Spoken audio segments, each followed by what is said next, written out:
La insuficiencia cardíaca es una de las principales causas de hospitalización y mortalidad en mayores de 70 años. Y sin embargo, este grupo de pacientes a menudo no recibe los mismos tratamientos que el resto, ni son evaluados mediante herramientas que reflejen adecuadamente su complejidad clínica. La edad avanzada debe ser una llamada a actuar con mayor criterio y precisión.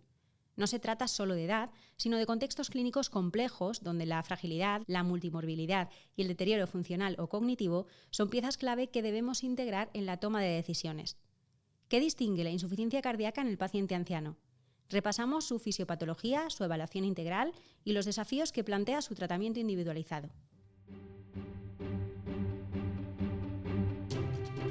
Cardio Podcast. Novedades científicas y actualidad clínica de la mano de expertos de la especialidad.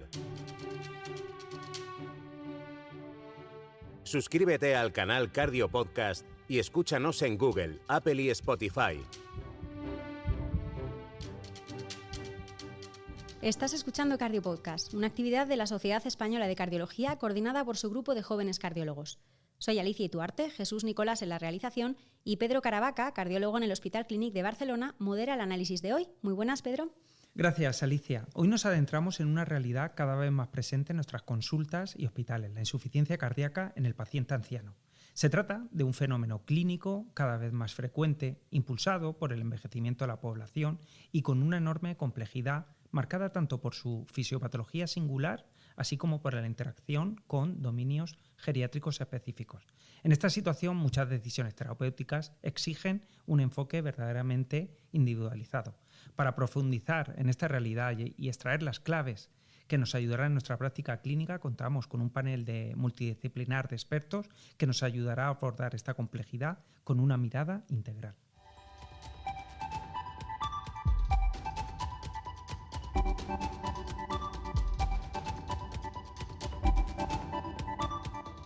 Y con este propósito saludamos ya a los invitados de esta mesa.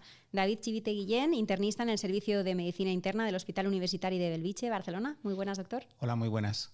Ainhoa Robles Mezcua, cardióloga en el Hospital Clínico Universitario Virgen de la Victoria de Málaga. Bienvenida, doctora. Muchas gracias por la invitación. Y Vicente Romero Starlich, geriatra en el Hospital General Universitario Gregorio Marañón de Madrid. Bienvenido, doctor. Hola, muchas gracias. Yo creo que todos sabemos que la insuficiencia cardíaca es una de las principales causas de hospitalizaciones mayores de 65 años. Los mecanismos fisiopatológicos y la expresión clínica en esta población pues son muy distintos a los del paciente más joven. Vamos a comenzar repasando qué es lo que le hace diferente. Ainhoa, ¿cómo cambia el perfil de la insuficiencia cardíaca cuando hablamos de un paciente anciano y qué debemos de tener en cuenta en la práctica clínica? Sí, Pedro, como bien apuntas, el perfil de la insuficiencia cardíaca en el paciente mayor es muy diferente al del paciente joven, ¿no? Desde el tipo de insuficiencia cardíaca, a diferencia del paciente más joven, donde lo más frecuente es la insuficiencia cardíaca con FEBI reducida, cuando estamos en la población de nuestros pacientes más ancianos, estamos sobre todo en un fenotipo de insuficiencia cardíaca con FEBI preservada. Además, también es muy diferente ese perfil de la etiología, ¿no? Mientras que el paciente joven suele ser paciente con cardiopatía isquémica o miocardiopatía, en el paciente mayor nos encontramos pues, pacientes hipertensos, con fibrilación auricular, muy relacionado también con el envejecimiento y esa rigidez en cuanto al miocardio, ¿no?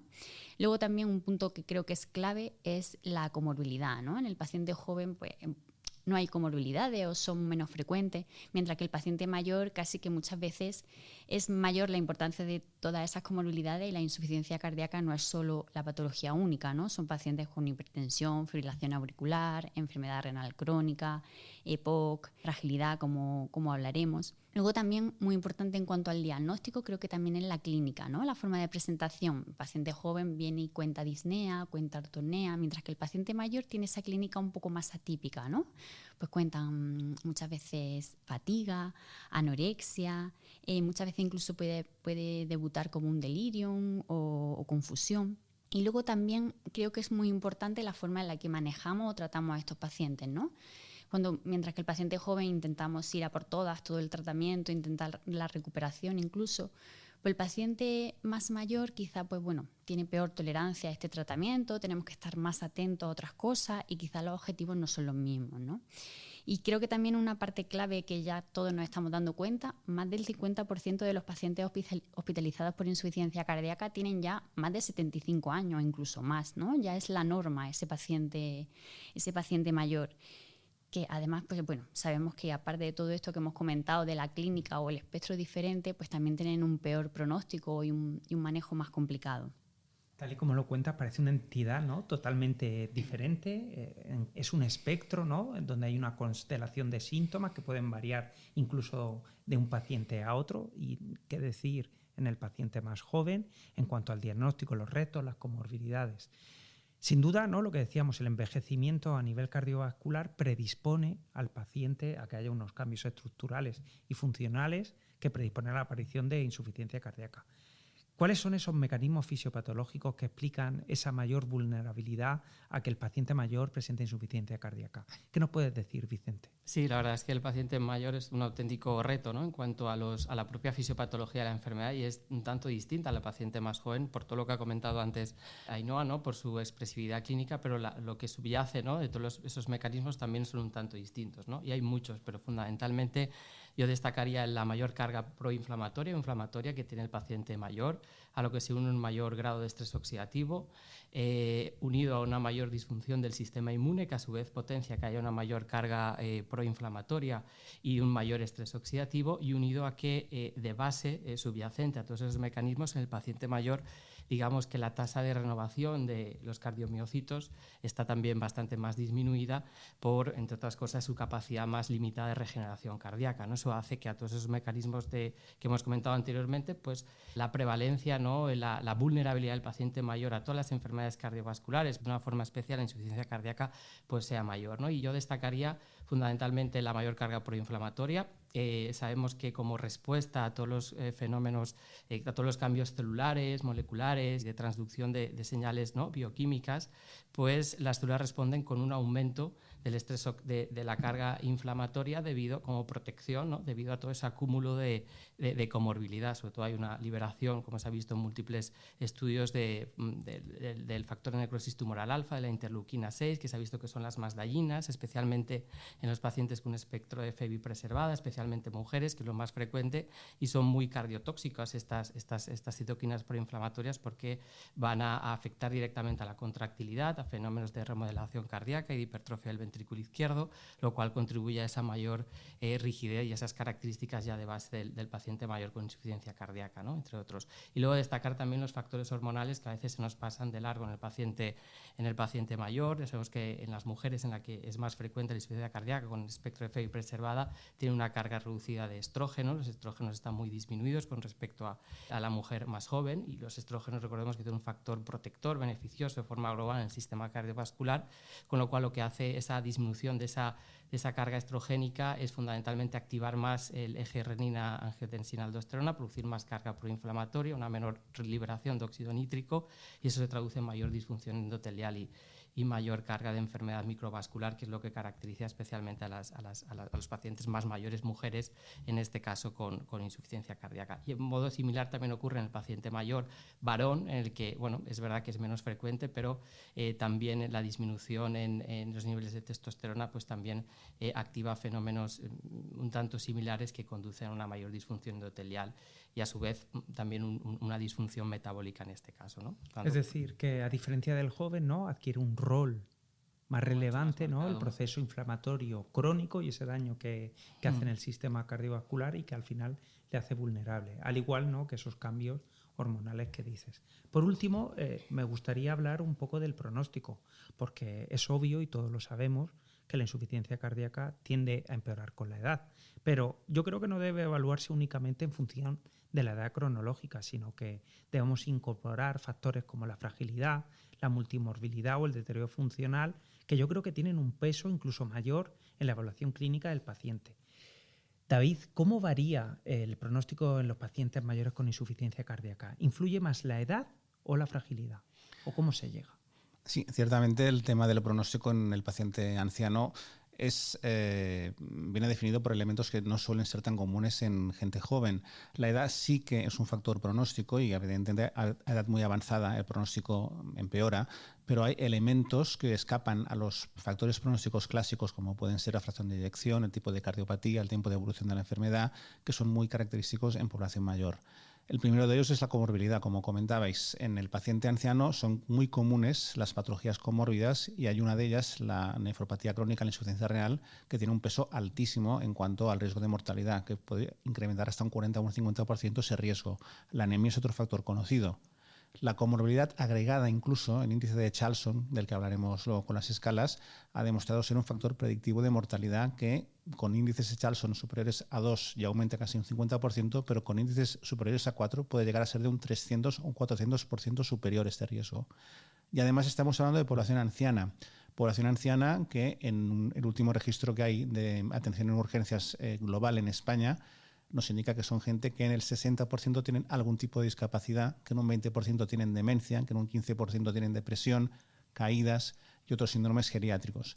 Pues bien, todos estos elementos, como son la discapacidad, la disfunción cognitiva, las anomalías afectivas o incluso elementos que pueden parecer tan banales como la falta de un cuidador apropiado o el riesgo social, incrementan el riesgo de pronóstico de mortalidad mucho más incluso que las enfermedades de base, los factores de riesgo o los elementos propios de la cardiopatía en sí. Por eso es tan importante evaluar de forma integral a estos pacientes, porque el pronóstico no va a depender tanto de la insuficiencia cardíaca como patología cardíaca per se, sino de todo lo que la acompaña. Y no de la edad, ¿no? El dato que yo creo que debemos de quedarnos, que la edad es un número.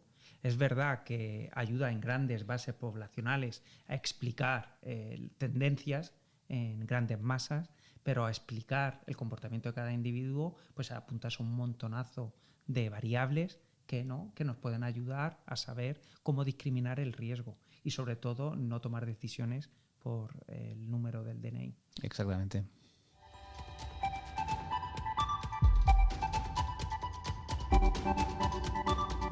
Estás escuchando Cardio Podcast. Después de hablar de la fisiopatología de la insuficiencia cardíaca en el paciente anciano y los factores que determinan el pronóstico, nos centramos en cómo evaluar al paciente mayor con insuficiencia cardíaca. La valoración geriátrica permite captar aspectos como la fragilidad, la capacidad funcional, el deterioro cognitivo o el soporte social, que son determinantes para el manejo terapéutico y el seguimiento, ¿no, Pedro? Así es, Alicia. La fragilidad se ha convertido en una de las herramientas clave para entender el riesgo en los pacientes mayores. ¿Por qué es útil medir la fragilidad en pacientes con insuficiencia cardíaca? ¿Qué nos aportan más allá del pronóstico? Vicente, ¿qué nos puedes decir? Bueno, sin duda que evaluar la fragilidad es fundamental en los pacientes mayores con insuficiencia cardíaca, ¿no? Por su heterogeneidad y su variabilidad clínica. Y sobre todo incidir en primer lugar que la fragilidad debemos intentar evaluar con una herramienta lo más multidimensional posible y que a pesar de que utilicemos la mejor herramienta probablemente no vayamos a llegar al fondo de lo que es la evaluación de la fragilidad por su complejidad, ¿no? Porque intervienen múltiples fenómenos o múltiples dominios, no solamente la parte física sino también la parte nutricional, la parte cognitiva, ¿no? La parte social y por tanto si no evaluamos esas esferas o esas áreas, ¿no? Por tanto no será correcta. Pero más allá del pronóstico ya sabemos que lo empeora en los pacientes con insuficiencia cardíaca que son frágiles en distintos aspectos, lo que nos permite en un primer lugar es estratificar al paciente, ¿no? Por riesgo, ¿no? Es decir, que hacer un buen diagnóstico situacional de lo que tenemos delante, ¿no? Y por tanto, en primer lugar, poder obtener objetivos de tratamiento y estratificar al paciente en función del riesgo que tiene, en función del grado de fragilidad y por tanto poder definir mejor el tratamiento. Una vez tenemos eso conseguido, lo que nos permite la fragilidad es optimizar el proceso diagnóstico terapéutico y optimizar lo mejor posible el tratamiento y definir a aquellos pacientes que son más vulnerables a eventos adversos como hospitalización, reingresos, eventos adversos del propio tratamiento y por tanto modular el tratamiento. Y otro aspecto fundamental de evaluar bien la fragilidad es poder hacer un seguimiento adecuado de estos pacientes, ¿no? Vemos muchas veces que estos pacientes van de consulta en consulta añadiendo fármacos, añadiendo efectos secundarios, con lo cual si evaluamos bien la gravedad, evaluamos bien, estratificamos bien el riesgo que tiene nuestro paciente, por tanto podemos hacer un seguimiento conjunto multidisciplinar en el que participen los especialistas que creemos que más se va a beneficiar el paciente en su seguimiento. Por lo tanto, el beneficio fundamental de hacer una adecuada valoración de la fragilidad es objetivar bien, obtener bien los objetivos de tratamiento, optimizar el tratamiento por consiguiente y un adecuado seguimiento. Siendo una herramienta tan potente, ¿no?, que nos aporta tanta información sobre el paciente, nos permite, ¿no?, tomar decisiones más colegiadas y más útiles en nuestro paciente, tengo la percepción de que no se aplica mucho en la práctica clínica, sobre todo si nos vamos a escenarios pues, de la práctica de los geriatras o de los internistas. Sin embargo, yo creo que medir la fragilidad tampoco requiere necesariamente pruebas que sean muy complejas ni que se le tenga que dedicar excesivamente mucho tiempo. ¿Podemos hacer una actualización, Ainhoa, de qué herramientas prácticas tenemos hoy en día para poder medir la fragilidad? Sí, claro. Vaya, como ya hemos comentado, la fragilidad es uno de los puntos clave para estos pacientes y por lo tanto es clave medirla. Y además, no sé si me corregirán mis compañeros que saben más de este campo, pero yo creo que también la fragilidad no solo se debe medir una sola vez, ¿no? Porque la fragilidad es un continuo, ¿no? Y quizás pues, haya que medirla en varias situaciones de nuestro paciente, no sé, la evaluación inicial o quizás después de alguna hospitalización o algún ingreso. Y es verdad que tenemos bastantes herramientas prácticas y herramientas que son fáciles, que muchas veces solo nos llevan unos cuantos minutos y además tenemos donde elegir, ¿no?, para según la situación en la que estamos.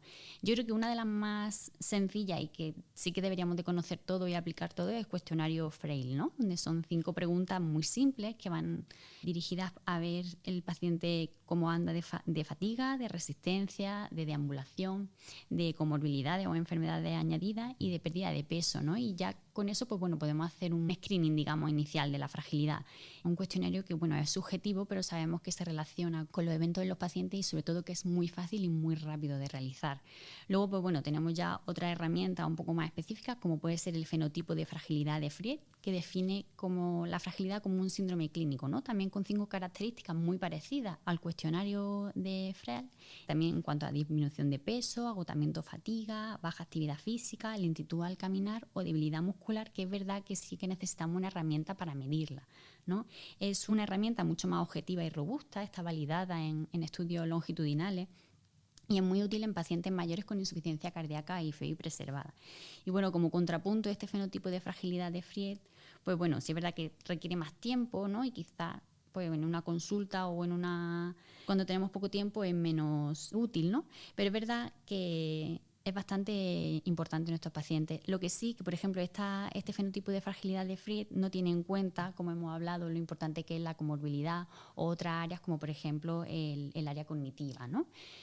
Otras herramientas que sí que son multimodales, como ya habéis apuntado, pues la escala de fragilidad de Rothbard, que es una escala visual que si se conoce pues se puede hacer muy fácil, que va desde el 1 a un paciente muy robusto al 9 ya un paciente, hablamos de terminal, ¿no? Esta escala sí que tiene en cuenta la comorbilidad y la funcionalidad de los pacientes y quizás es la que se recomienda más en la guía y en los servicios de geriatría. Y ya si nos queremos complicar un poco más o si tenemos un paciente donde queremos afinar un poco más en cuanto a la fragilidad, pues podemos irnos al índice de déficit acumulado, ¿no? Se trata de un cálculo que se hace con una lista de 30 y 70 ítems y se calcula en función de los déficits que están presentes y dividido, digamos, entre el número total de déficits que evaluamos.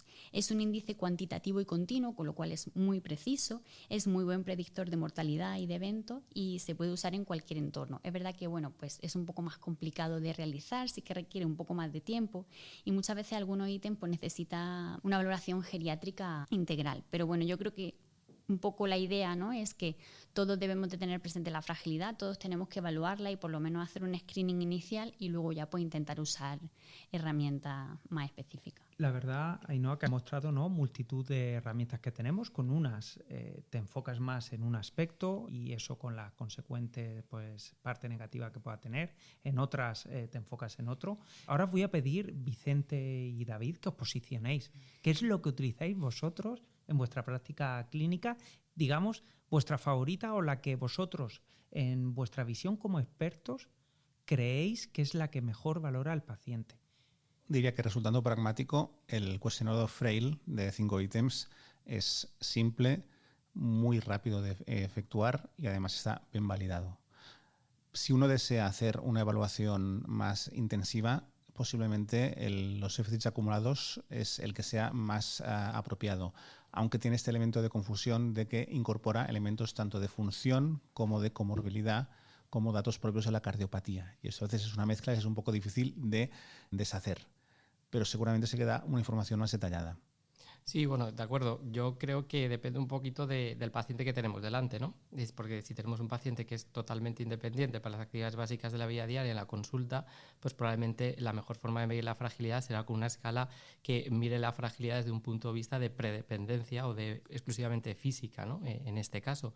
En cambio, durante la hospitalización, un paciente que ya es claramente frágil o que es dependiente, pues buscaremos una escala que aborde la fragilidad desde un punto de vista de acúmulo de déficits, de carga de comorbilidad, para poder estratificar el grado de fragilidad y, por tanto, adecuar más el proceso diagnóstico terapéutico.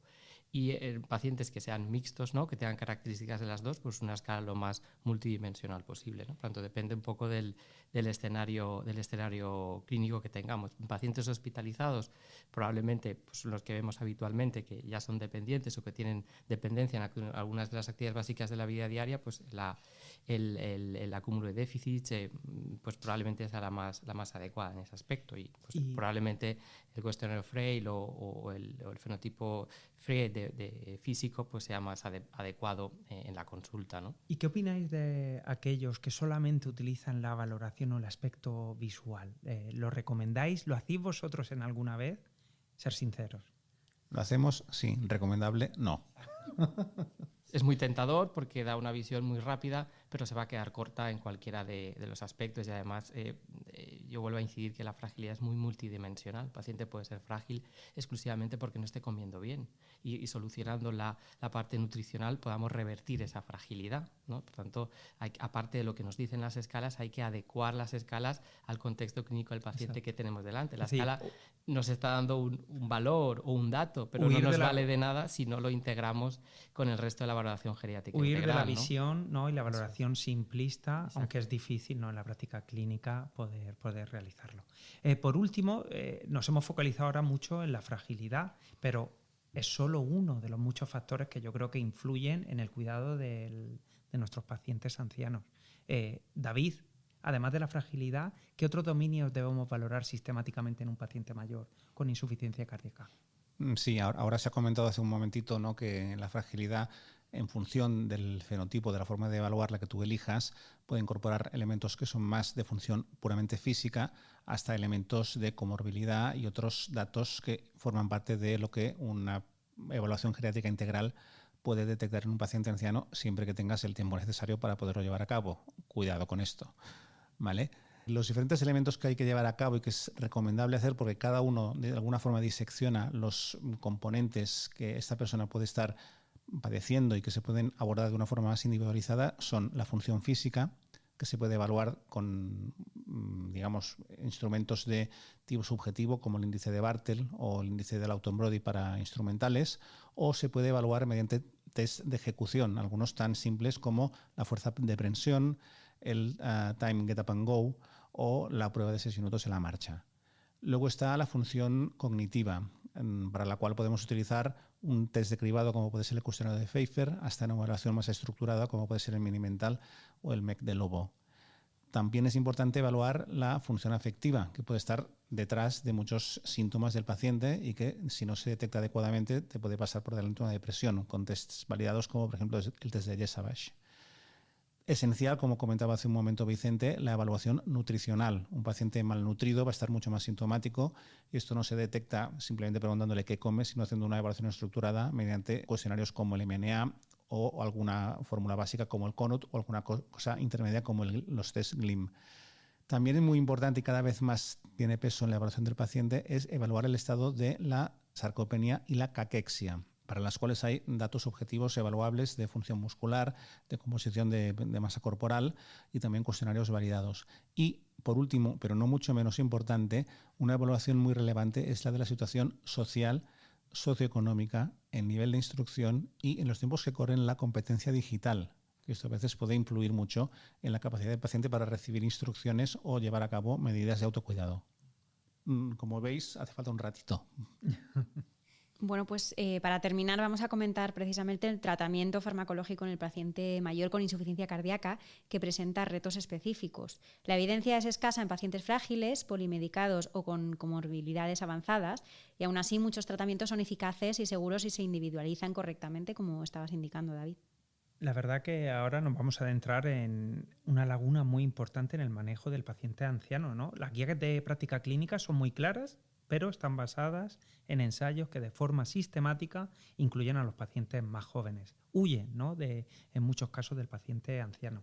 Ahora yo os pregunto, Ainhoa, ¿debemos aplicar la guía de tratamiento de insuficiencia cardíaca tal cual lo hacemos en los pacientes jóvenes, en los pacientes mayores, o hay que matizar? Bueno, como bien había apuntado, es verdad que el paciente mayor ha sido excluido, ¿no?, de todos los ensayos, y no solo por la edad, ¿no?, como hemos dicho ya, sino también por toda la comorbilidad. También las comorbilidades no están bien representadas en los grandes ensayos, ¿no? Pero bueno, yo creo que tenemos datos de que el tratamiento modificador de la insuficiencia cardíaca, ¿no?, es efectivo y seguro en este tipo de pacientes, ¿no? Aunque los grandes ensayos, pues como decimos, han excluido siempre a estos pacientes, pero bueno, siempre tenemos datos en su estudio y en análisis posteriores de estos grandes ensayos, ¿no?, en cuanto a sacubitril/valsartán y SGLT2, beta bloqueantes, de que, pues bueno, que en los pacientes más mayores y con un poquito de peor perfil, pues también son seguros y eficaces. Y también tenemos datos claramente en vida real, ¿no?, de que tenemos que tratar a nuestros pacientes con insuficiencia cardíaca y más edad y comorbilidad con todo el tratamiento, con todo el arsenal, y no quedarnos cortos, ¿no? Porque muchas veces lo que pasa es que, pues, bueno, tratamos a los pacientes con menos dosis, o incluso hay algún tratamiento que no nos atrevemos, ¿no? Y bueno, yo creo que es verdad que los pacientes ancianos con insuficiencia cardíaca son más propensos a tener los efectos adversos que conocemos de todos los fármacos, ¿no? Son pacientes que son más propensos a tener hipotensión, a tener bradicardia, a tener hiperpotasemia, y quizá, pues bueno, yo creo que lo que tenemos que hacer es estar un poco más pendiente a esto, ¿no?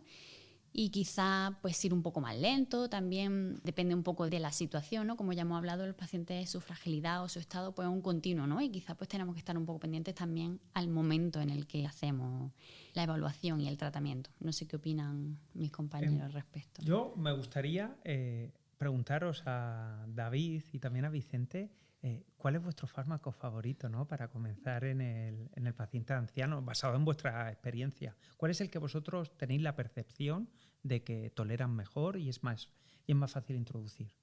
Hombre, yo creo que los ISGLT2 casi son una invitación a iniciar un tratamiento, ¿no?, porque realmente son fármacos que se toleran desde el punto de vista de hemodinamia, desde el punto de vista de función renal, desde el punto de vista de iones, de una forma excelente, incluso en edades muy avanzadas.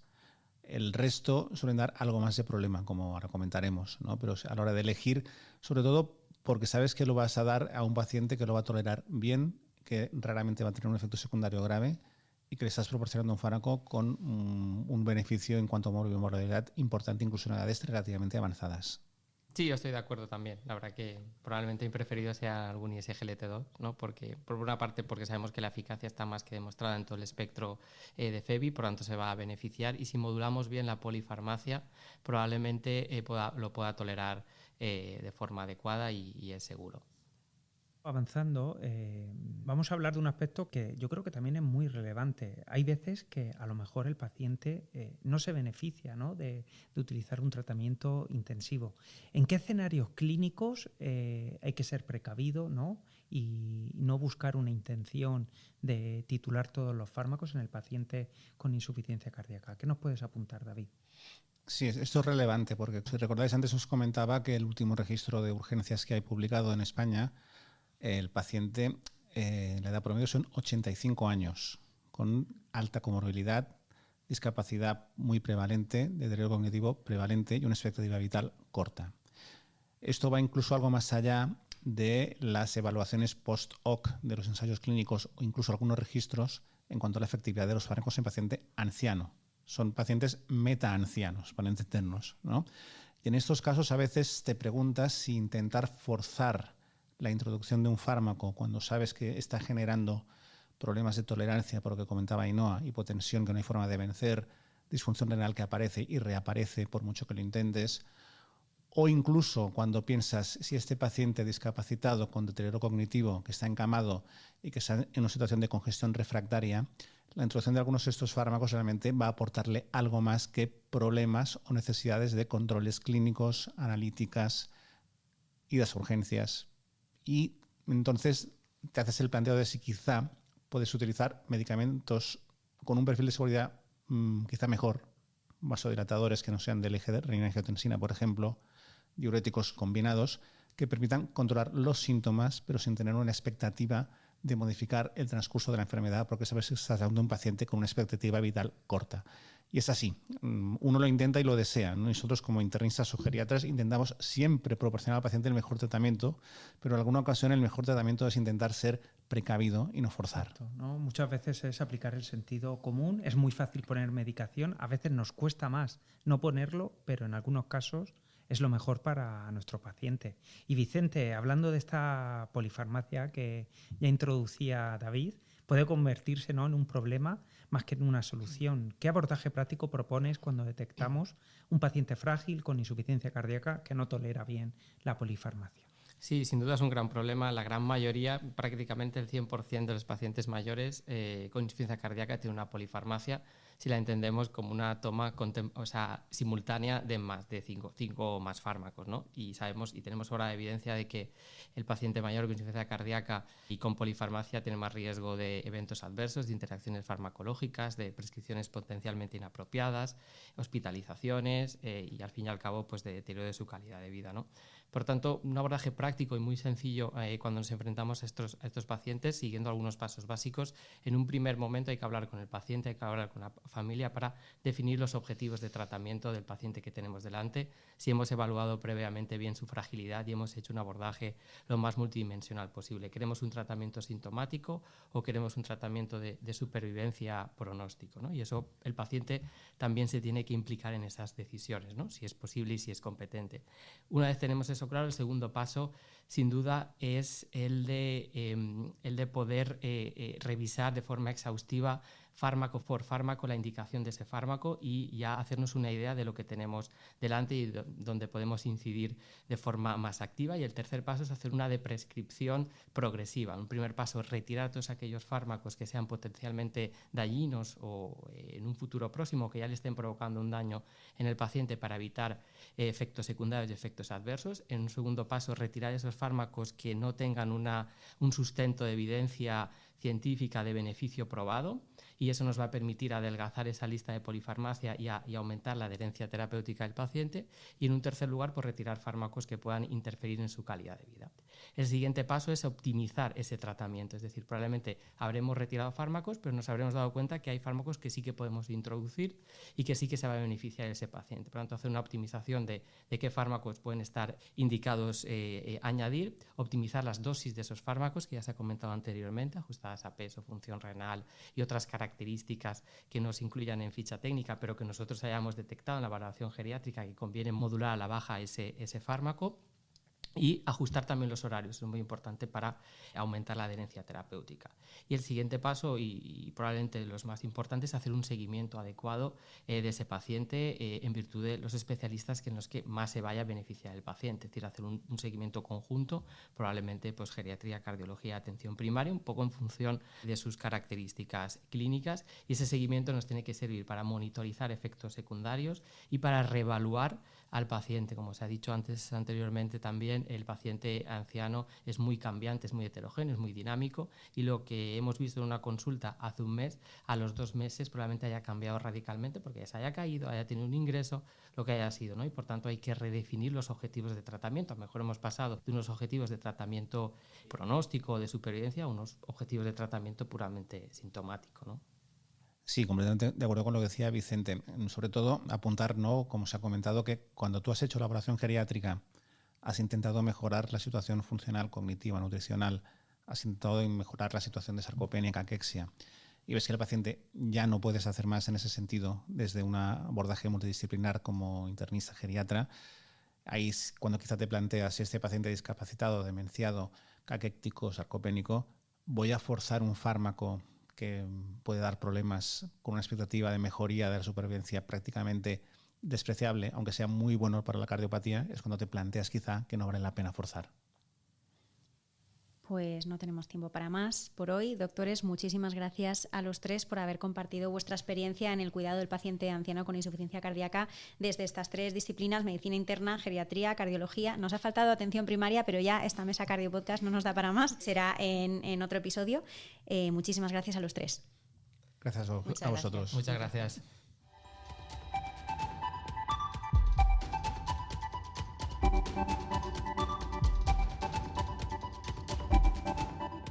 También agradecerte a ti, como siempre, traer este análisis a Cardio Podcast. ¿Algún mensaje que te gustaría enfatizar aún más antes de despedirnos? La verdad que hemos sacado ideas para llevarnos a casa y que de gran aplicación clínica. Yo creo que hemos podido ver que la insuficiencia cardíaca en el paciente anciano presenta matices clínicos y fisiopatológicos que exigen pues, un enfoque adaptado. No se trata solo de edad, sino de un escenario clínico complejo donde la fragilidad, multimorbilidad y el deterioro funcional deben guiar la toma de decisiones. La valoración geriátrica integral, prestando mucha atención a la fragilidad, pues nos permite ajustar el tratamiento a las necesidades reales del paciente, mejorando tanto el pronóstico como su calidad de vida.